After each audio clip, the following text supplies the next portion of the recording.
Hello, everyone, and welcome back to Randy's old-time radio shows. Step through the creaking door and into a world of suspense. Today, Randy is airing a classic episode of CBS Radio Mystery Theater, broadcast from 1974 to 1982. Carried by over 290 stations nationwide, it brought radio back to life with stories of mystery, suspense, and the supernatural. Hosted by E.G. Marshall and Tammy Grimes, it featured legendary voices and unforgettable tales. Now, without further delay, here is tonight's episode, Stranger from Nowhere, from August 22nd, 1979. The CBS Radio Mystery Theater presents...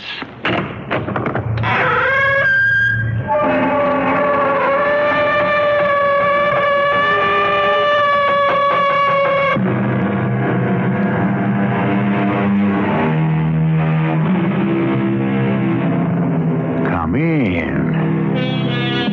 Welcome. I'm E.G. Marshall. How many of us have at one time or another said, "Boy, if I had to do it all over again," or, "Gee, I wish I were so-and-so," or, "If I had the breaks he or she had, I'd have done much more with my life." Today, we explore just such a possibility. A man who had a second chance, but unfortunately, only one memory. A man who was two people and almost died twice. Charlie, don't you know me?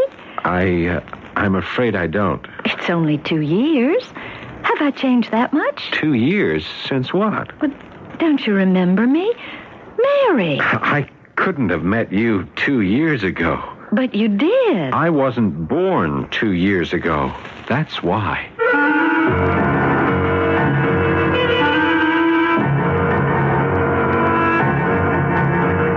Our mystery drama, Stranger from Nowhere, was written especially for Mystery Theater by James Agate Jr.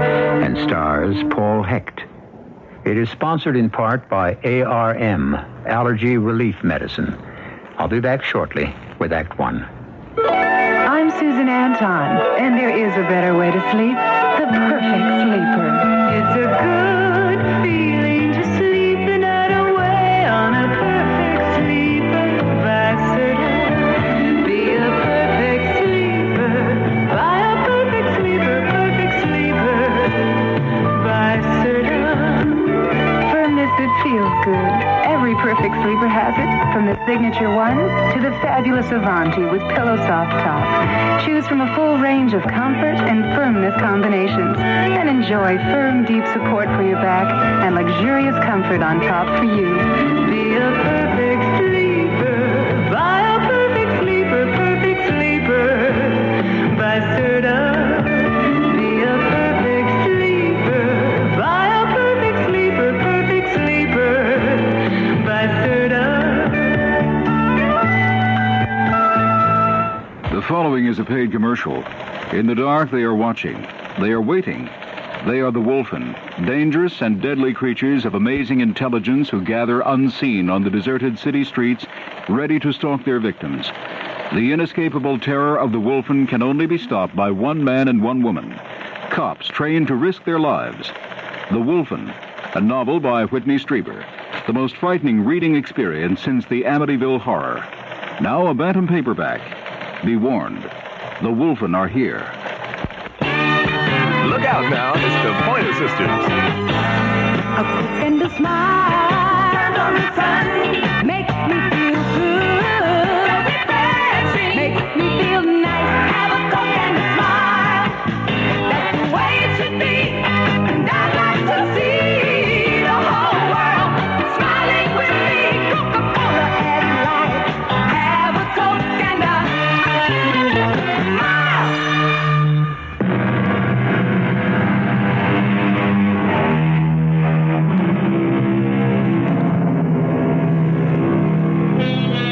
We're in Texas, USA. I don't have to tell you one of the reasons for its fame. I shan't name names or actual sites, but the reason is space. One of the main space centers of the country is there. It is also where you'll find geneticists, scientists, and the newest electronic gear listening to space out there for whatever or whoever is out there. More I can't say because I think Uncle Sam is still a little sensitive about the strange case of Charlie Robinson. It's symbolic, really, the way Mary came into my life on the merry-go-round. It was late Saturday night. I'd spent all day at the carnival watching the people with their children having fun on the rides, the slides, sticky cotton candy all over their faces. Made me wish I was married and had a kid of my own. Then the place emptied, and I got onto the merry-go-round for a last ride. I love riding on these things. Looks like we're the last grown-ups left in the old Tex Carnival. Hi. Hi. What's that you're riding on, a giraffe? Oh, no, this is an ostrich. Doesn't going around like this bring back your childhood? Childhood? No, I never had one of those. Charlie Robinson, it's not you. It couldn't be. How'd you know my name? Oh, typical. Typical Charlie to be riding a white horse. What do you mean? Always riding off in some strange direction, your banner flying. Look, why don't you explain yourself? Well, I'll try to as soon as this merry-go-round stops. Phew. Hey, that is some unusual power you have. Oh, I thought so, too. All I have to do is say, stop the merry-go-round, I want to get off, and it stops. So, you don't recognize me, Charlie? Haven't a clue. Wish I did. Does the name Mary mean anything to you? Is it yours? Mm-hmm. Has been all my life. Oh, you're embarrassed, aren't you, Charlie? Never thought we'd meet up again, did you? Why did you leave? I am sorry to say this, but I don't know you at all. In 2 years, have I changed that much? 2 years? Since what? Well, that's when we met 2 years ago. It's Mary. Oh, don't tell me you don't know me. I couldn't have met you 2 years ago. What are you saying? I wasn't born 2 years ago, that's why. Oh, Charlie, stop kidding around. What do you want me to believe? That you're only 2 years old?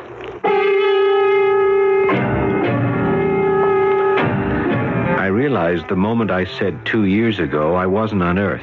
It was a mistake. But sometimes things slip out before you can stop them. But this girl and that name I couldn't figure, because Charlie Robinson was a name I was sure I'd made up for my identity on Earth.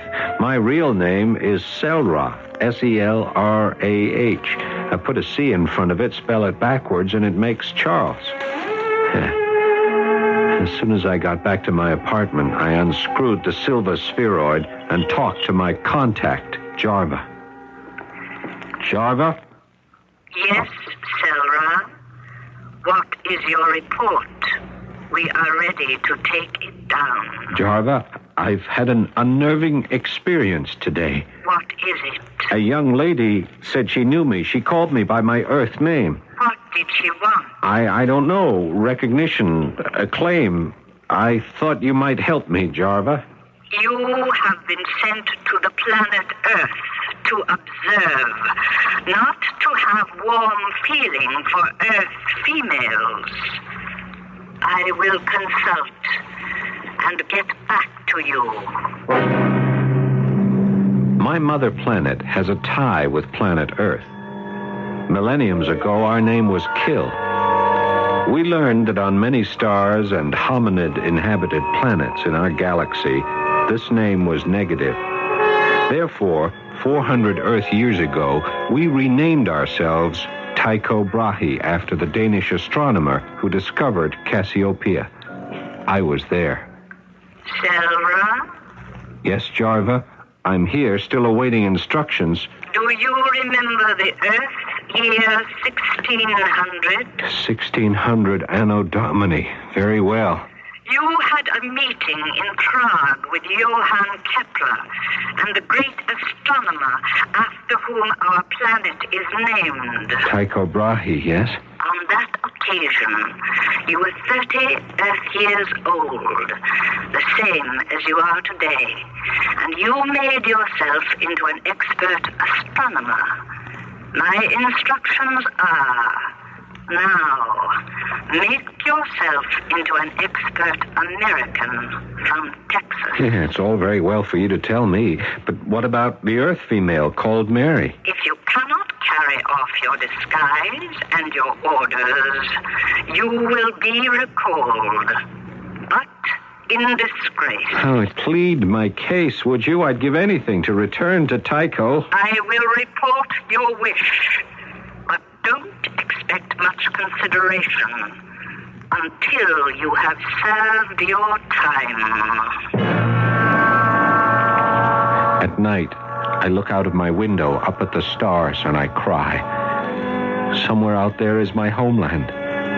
1,000 light years afar, or 1,000,000, who knows? I don't. I'm so lonely. I hate the daily pretense to be Charles Robinson, to be always on my guard, to be living a lie. It's almost unbearable.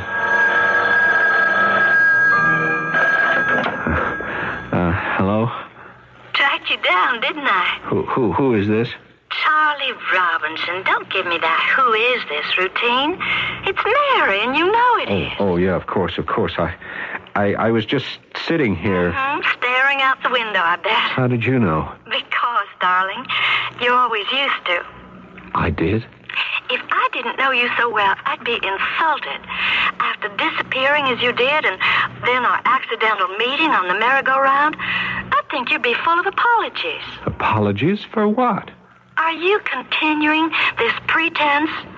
I suppose you've forgotten you asked me to marry you. I did. You most certainly did. And, did I marry you? Very funny, aren't you? Hello? Hello? I didn't bother to knock. So, this is where you live. Well, don't you think this charade has gone far enough? Mary, I am being honest with you. I don't know what you're talking about. You don't remember marrying me? You don't remember our honeymoon? You don't remember disappearing 2 years ago? No, tell me more about myself. There's not that much to tell. What are you trying to make me believe? You have amnesia? Please tell me about myself, whatever you know. Okay, if that's the way you want to play it. You had a good job here in Houston in space research. We went on our honeymoon to the Solar Disturbance Forecast Center in Colorado. We came home, you disappeared. No one ever saw you again. Solar Disturbance Center, huh? I had no idea you all were that far advanced in cosmic investigation. Charlie, how can you look me in the face and say this is all news to you? If that blank expression is your way of avoiding responsibilities, you've got another thing coming. Look, I'm willing to be nice about all this, but you'd better remember real hard that you are married. Jarva? Yes, Sarah. What is the latest you report? I'm married to an Earthwoman 2 years ago. Was that necessary for your research? You don't understand. I've been given a body identical to someone called Charles Robinson, who lived on Earth 2 years ago and disappeared. I know. You knew all along and never warned me? We didn't wish to impede your research. Well, what am I going to do? Be friendly, up to a point. You are to make friends with more Earthlings. You have been given a 30-year-old body. Get to know Texas people. Do what a 30-year-old Earthling does. Chronometry is an Earth science to measure time. Clocks and calendars do not exist on Tycho Brahe. By earthly standards, I am thousands of years old. My instructions were to make friends, so I contacted Mary and invited her for drinks to my apartment. I want you back home with me. Mary, besides my physical resemblance, what makes you think I'm your husband? 1,000 things, starting with your name. I told you I made it up. It's a coincidence. Are you in hiding, Charlie? Oh, yes, in a way I am. Look, I wonder, I just wonder if I could trust you with the truth. Darling, I forgive you. Whatever it was that took you away has brought you back. When you disappeared, I used to think it was the shock of your parents dying in that accident the day we came back that took hold of you, and off you went. Mary, my parents died 3,000 Earth years ago. I wish you wouldn't talk like that. It scares me. If I could prove to you I am not your Charlie Robinson, that I come from another planet in intergalactic space, could you keep that a secret? Another planet? Oh, sure I could. All right. Now, what do you see in that bookcase on the top shelf? Well, it's a sort of a silver ball. Right, now I'll get it down for you. I'm going to open it and put the two halves on the table. Pull up a chair. Huh? Well, what is it? It's not silver, is it? It looks sort of iridescent. There.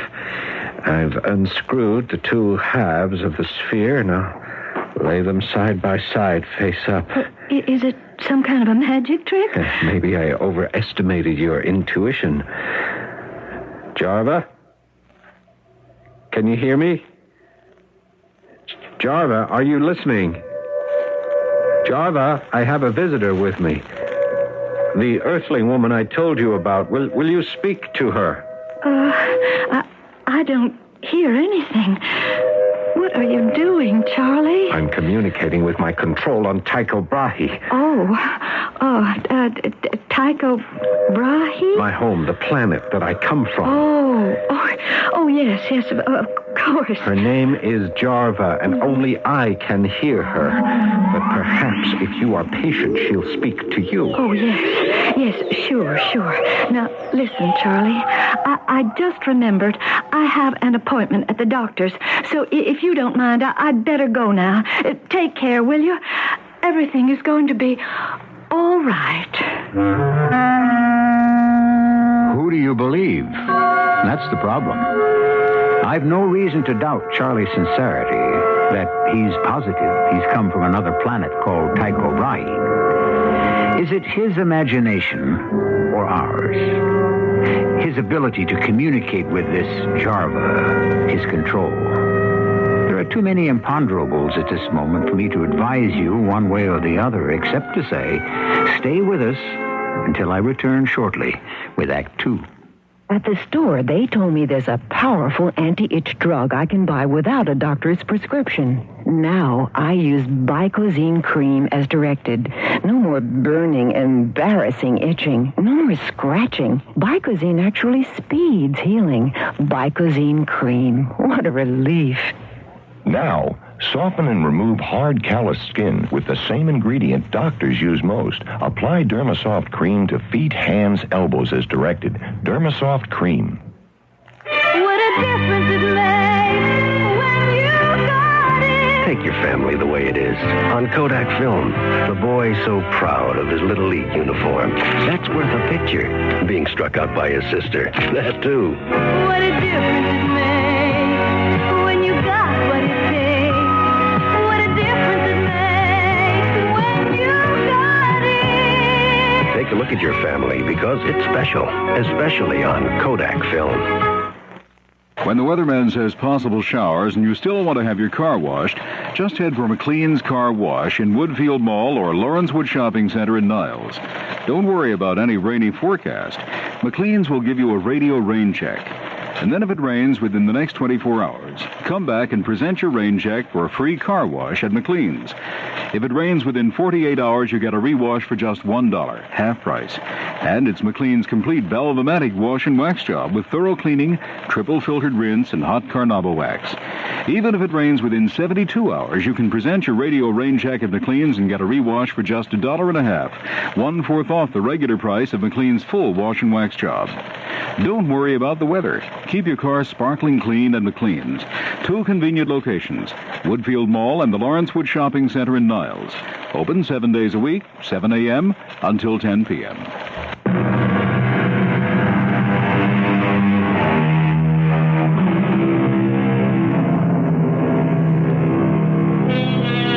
A clear case of amnesia? Is that what we have here? Could be. Or is it possible Charles Robinson is a being from another planet, straitjacketed into the body of a human with human memories and speech? Those of you who have made Mystery Theater a listening habit know that that could also be. And so, thinks Charlie, since my assignment is to observe the Earth species in their native habitat, I'll begin by switching on a television set. Concludes our interview with science fiction writer Joshua Pride, whose last year's bestseller has just come out in paperback. Mr. Pride, have we left out anything we ought to mention? Well, nothing really, except if you don't mind, since I'm here to plug my book, I'd like to mention again the name of my novel is Tycho's World. What? What did he say? Certainly. Tycho's World. Remember, folks. Which takes us to a planet of non-mortals who are eons advanced in their civilization. Thank you. Our program is Other Worlds. Our guest today, author Joshua Pride. Jarva, can you hear me? Yes, Sarah. This is Jarva. Why do you call me? I just turned on a Houston, Texas television channel, and they were interviewing a science fiction writer. Now, this writer has written a book called Tycho's World, supposedly about our world. You must be mistaken, Sarah. Are you certain? I am very sure, but how could he know? What Earthling would have any idea? Who is it, Jarva? Probably that female Mary. Answer her. Hold on a second, Mary. I'll be right there. What'll I do about this man who calls himself Joshua Pride, this writer? We leave that to you. If he's dangerous to your mission, you will know what steps to take. Coming.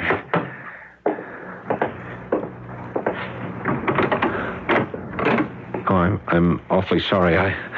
I was watching television. I didn't hear you. I was beginning to get worried. Can I come in? Sure, why not? Why are you here, Mary? I've come to apologize. For what? For running out on you the other day. Remember? You were going to communicate with your control in another world. I got scared. I thought you were crazy. And what do you think now? That you need me. Now, look, Mary, something has happened. I just saw something on television, and I need your help. There's somebody I've got to know more about. Of course I'll help. And you can do something for me. For both of us, really. What? Well, I found out today something I never knew. The space project you were working on 2 years ago when you disappeared was headed up by a Dr. Latrobe, a genetic studies project. Do you remember him, Charlie? No, I don't. What are you getting at? Well, he never knew we were married. He called me today. He would like me to bring you to see him. Mary, I am not that Charles Robinson. He says he worked with you. I think maybe he could help straighten things out. Oh, all right. I'll see him. But I want you to do something for me first. Anything, darling. There's a science fiction writer called Joshua Pride. Now, I just saw him interviewed. Joshua Pride? Oh, of course. I took a creative writing class with him last year. He lives here in Houston. I want to meet him. It's very important. Well, I'll do my best. Well, can I see him today, tomorrow? I have no idea. I'll go to talk to him, and I'll find out when he can see us. Not us, Mary. Me, alone. I have to see him alone. Do you understand? Mr. Pride, It was good of you to let me see you on such short notice. I didn't think you remembered me. Oh, of course I did, Mary. For a former student, I'm always available. Besides, you sounded so distressed on the phone. What's on your mind? Well, 2 years ago, I married my husband. He was working at the Space Genetics Research Center. I didn't know that then. It was also hush-hush. And then Charlie's parents died, and a day later he disappeared. It just vanished. So I went out to work, and, well, as you know, last year I thought I'd like to do more than just a 9-to-5 secretarial job. So I took your writing course. You showed a great deal of promise. Have you kept up your writing? Well, I tried to, but that's not why I'm here. See, Charlie, my husband, he showed up the other day, but he's different. He's not the same as I remember him, Mr. Pride. Uh-huh. For one thing, he must have injured himself because there's this long scar in the middle of his forehead, and he talks crazy. He says he doesn't remember me at all, that he wasn't even on Earth 2 years ago, that he's from somewhere else, another planet. Do you know why he wants to see me? He didn't say. It would be a big favor to me if you would come. Well, I don't know, Mary. Let me think it over, and I'll get back to you. You mean you won't? Well, I mean, I have certain obligations to myself, others.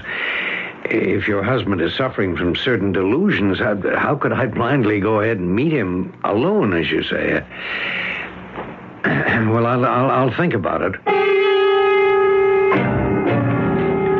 When Mary told me Joshua Pride was reluctant to meet with me, I knew something was wrong. He was either afraid for some reason, or he, too, was from my planet, Tycho.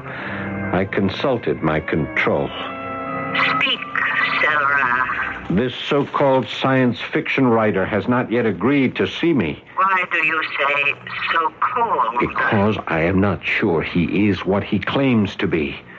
He could be from the far side of our planet because he's unlike us. I saw his face clearly on television, and he has no third eye, or even the slightest scar of its removal. That means nothing.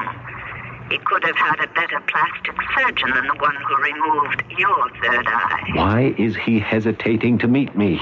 Sarah, we have told you to deal with the problem. Don't get in touch again until you have.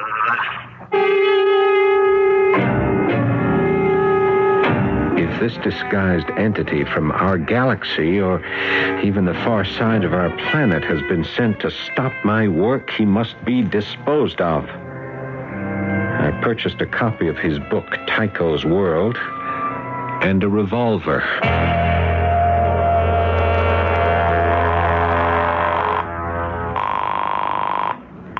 Hello? Mary Robinson? Mr. Pride? Is that you? Yes, it is. Look, I've given a good deal of thought to your situation, but I'm afraid I can't help. You don't mean you can't help, but that you won't. Well, whichever way you want to interpret it, to invite a complete stranger to my house for me to see it, well, let's put it this way, Mary. I just don't have the time. I'm sorry I asked you, Mr. Pride. I had no idea. And of course I understand. However, Mary? She hung up on you, didn't she? Who are you? How did you get in here? Your front door was unlocked. I'm Charles Robinson, the man Mary wanted you to meet. May I sit down? I suppose so, now that you're here. Thank you. Oh, I see you have a copy of my book. You're afraid of me, aren't you? Well, I'm alone. It's nighttime. A stranger walks into my house. Why shouldn't I be afraid? By the way, Joshua Pride, that isn't your real name, is it? What a strange thing for you to say. As a matter of fact, it is. That's a real chip you have on your shoulder, Robinson. It is your real name? Look, I'm not going to call the police or anything like that, see? After all, it's important for me to keep seeing you people, get fresh impressions.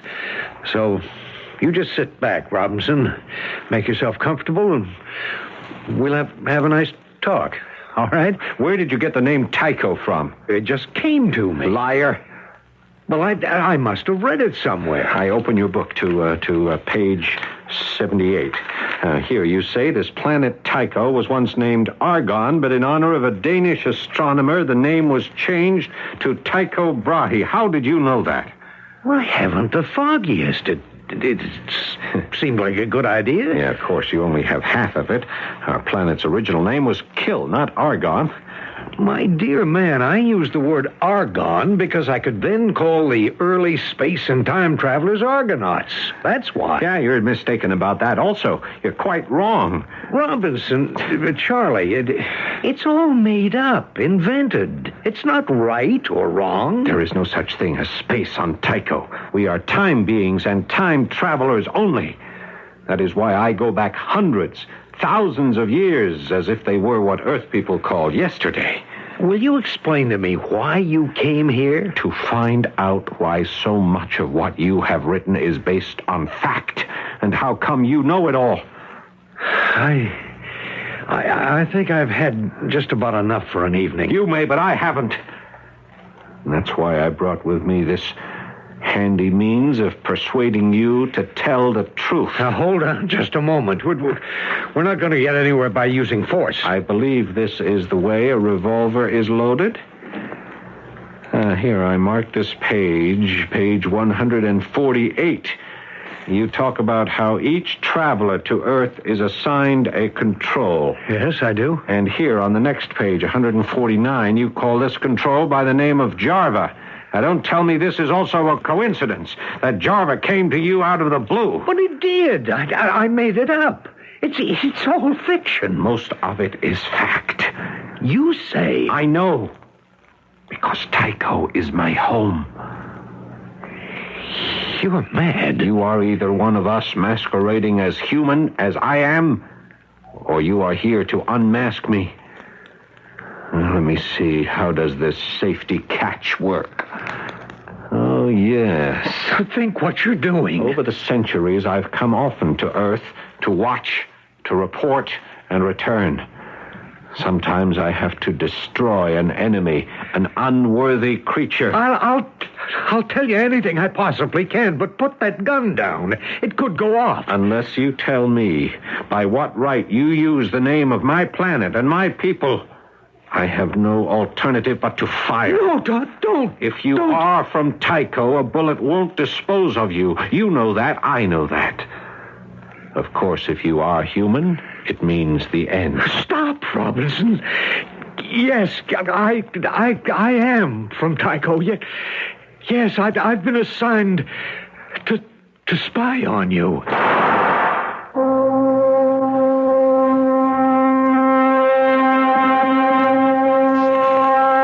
Scientists have gone on record with a proposition that there is no confirmed evidence that somewhere in any one of the billions of systems of stars, of nebulae, of clusters, of interstellar matter, that life superior to ours does not exist. Every day, our monitors record unexplainable interruptions of light and radio waves. So do not discount the possibility of truth in what you are hearing. It could be. I shall return shortly with Act 3. My children are very thin, and they're very small. And I always feel, they gotta eat.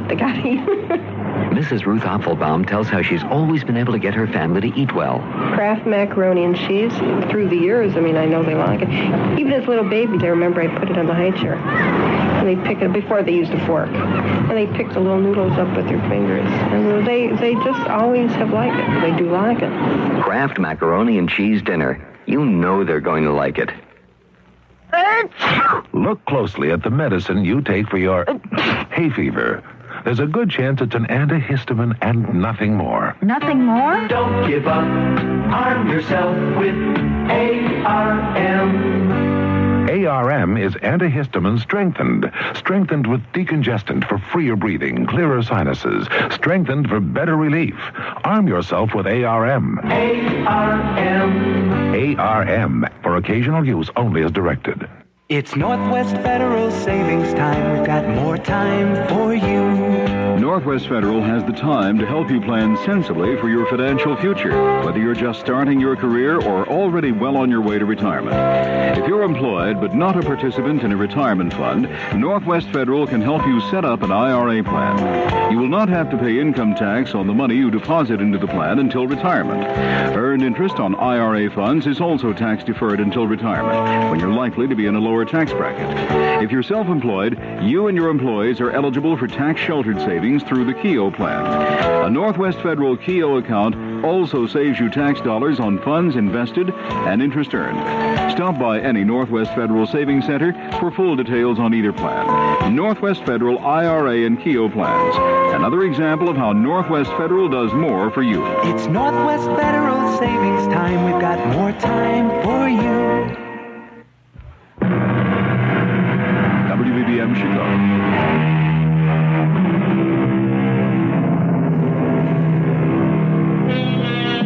As our story becomes more intricate, it also becomes more incredible. A creature arrives on Earth, the duplicate of a man who has disappeared, identical except for a third eye, which he has had surgically removed. The creature is called Charlie Robinson. He thinks like a man, yet often talks like a history book. He is controlled by a voice contained in a silver sphere. He has just shot a writer called Joshua Pride. Mary, what are you doing here so late? I had to see you, Charlie. I called and called, but you weren't here. I had to go out. I've made a date for us to see Dr. Latrobe. Who's that? Charlie, remember your promise? You said you'd see him. Did I say that? The man you worked for here in Houston 2 years ago in space genetics, he's waiting for us now. Now? It's 11 o'clock at night. He said he'd see us now. Please, Charlie, we must. What's the hurry? It's for your own good. You promised. I don't understand why we can't go see this man tomorrow. I'm very tired. Tomorrow will be too late, believe me. Why? Why? Because your life is in danger. Please come. Oh, no. Charlie, is there a back way out of this apartment? I don't understand. You don't. Tonight you tried to kill Joshua Pride. You fired a gun at him. He called me as soon as you left. I'm trying to save you. Now do you understand? Those are police down there. What will they do to me? For attempted murder, probably put you in jail. I'm the only one who knows. Whatever you did, it wasn't your fault. Hurry, please. Prison? There isn't a prison on earth that could hold me.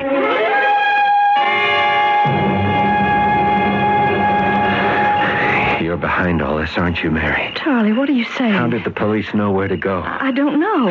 No jail can hold me. I wish you wouldn't talk like that, Charlie. If my bullet hit him and he's still alive, then Joshua Pride is one of us. Everything's going to be all right, Charlie. Where are we going? I told you, to Dr. Latrobe's. What for? Because he knows you and he wants to help. No, you're out of your depth, Mary.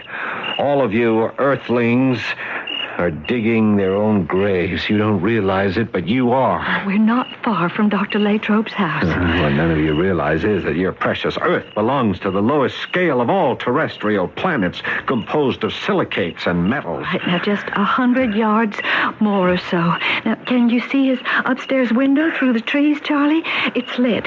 He's there. Jarva. I can't go without Jarva. I've left her at my place. Come on, now don't stop. No, I have to go back. They'll find her and destroy her. Charlie, what are you talking about? My contact, the silver sphere. Jarva, my control. It's my only way of communicating with my planet. I've got to go back. If the police have your apartment surrounded, they're bound to. You go back there and they'll capture you. Let me go back for you. You would? Charlie, you're my husband. I love you. I'd do anything for you. Now, where is that silver sphere? It's on the bookshelf to the right of my bed. Top shelf. I'll find it. Promise me not to move. You sit right there by that birch tree until I get back.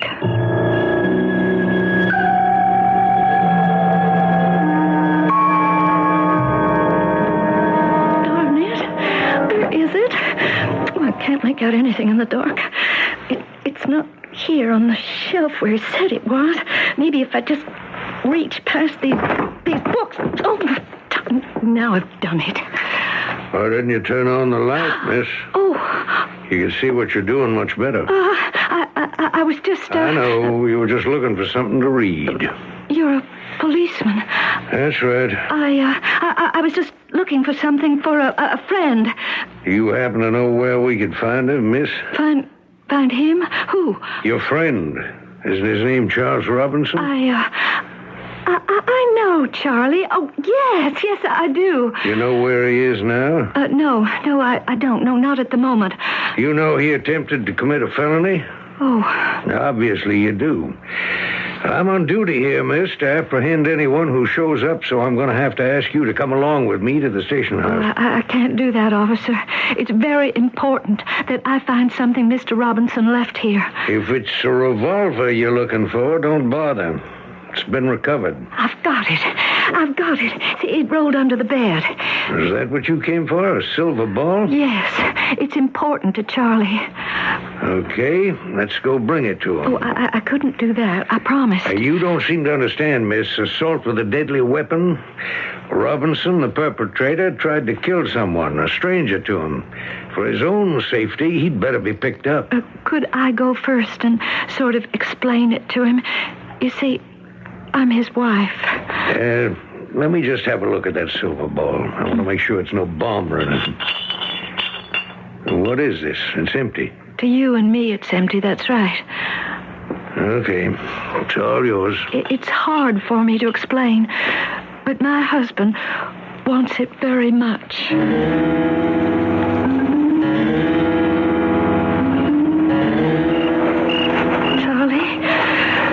Charlie, where are you?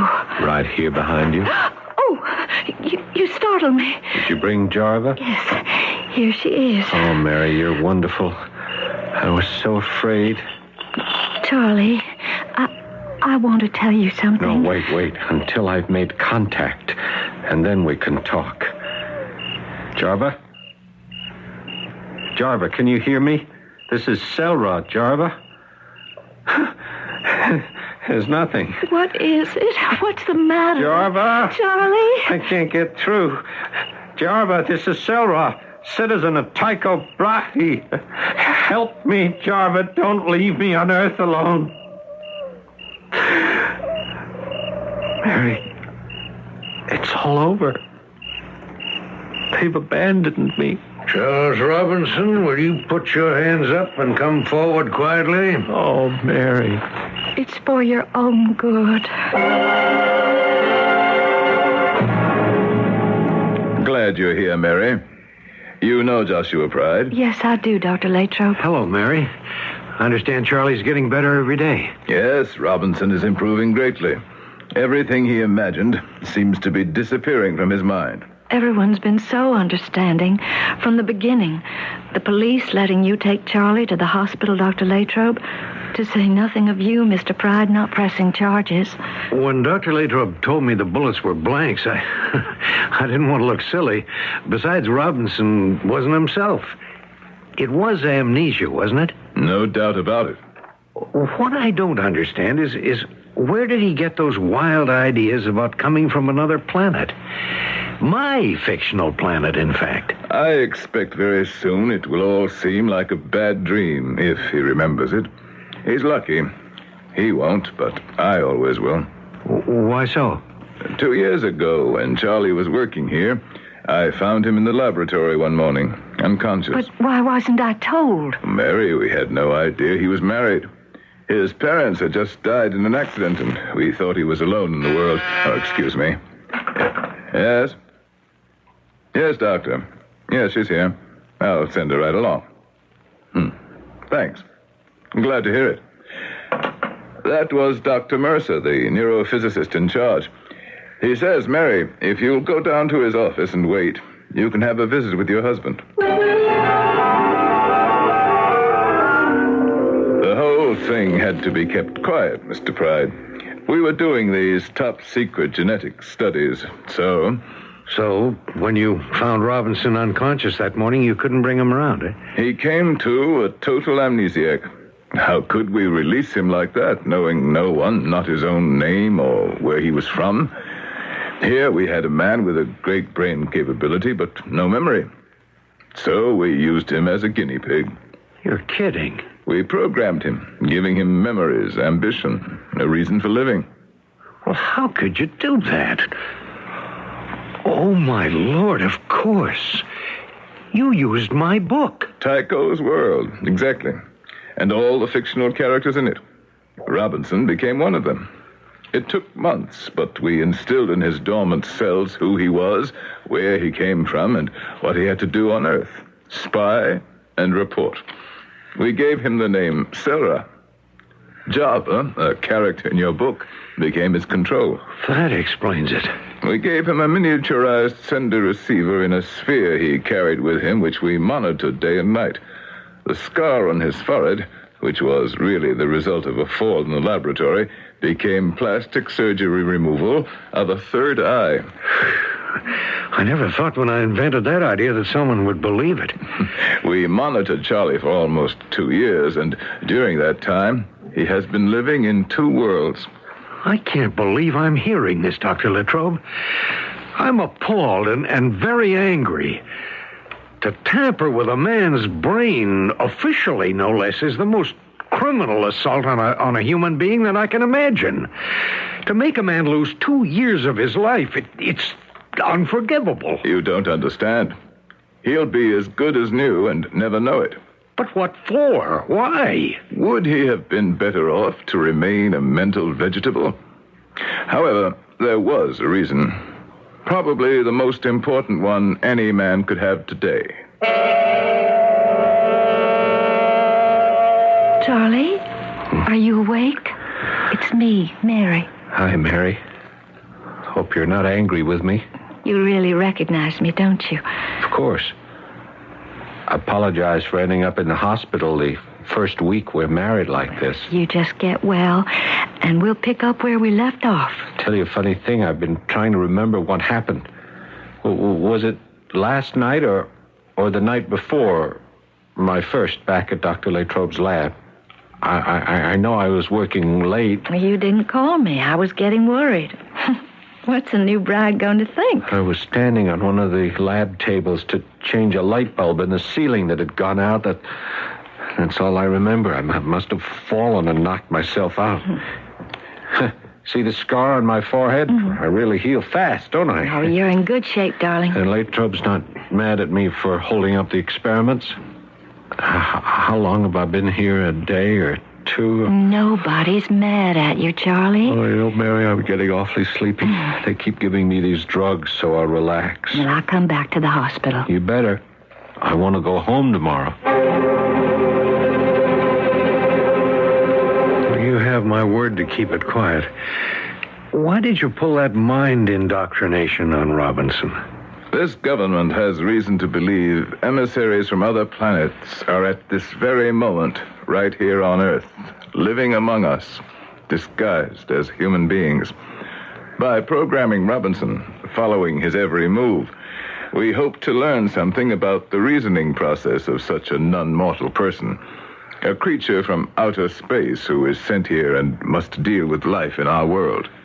I don't know. Why not live and let live, Doctor?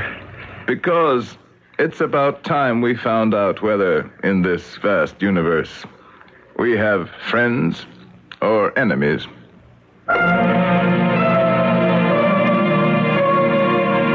We have given you a glimpse into a file marked Top Space Secret. As I said in the beginning, if this account were widely known, it might be a bit embarrassing to Uncle Sam. However, I'm confident if anyone can keep secrets, it's you, that scrupulous league of listeners to Mystery Theater. I shall return shortly.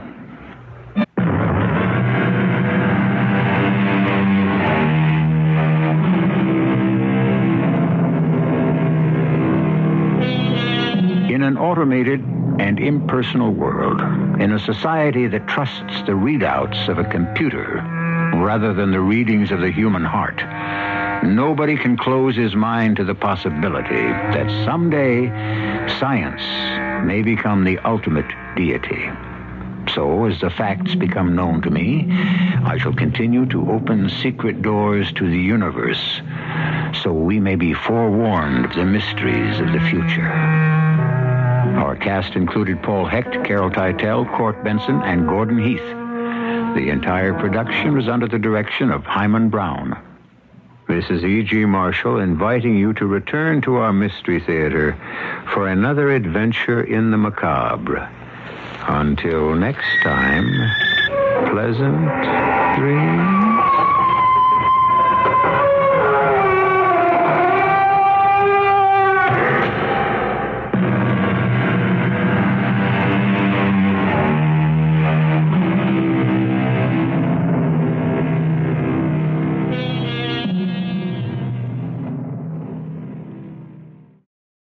Well, folks, that's all for this episode here on Randy's Old Time Radio Shows. Now, bringing these golden oldies back to life takes no small amount of time and effort from our good friend Randy, cleaning up the audio, converting the files, and making sure each show has the best audio possible. If you've enjoyed the program and you'd like to help keep these classics on the airwaves night after night, why not consider a small donation? Every penny goes straight to supporting Randy's work and helping this channel stay on the air. You'll find the links down in the description below.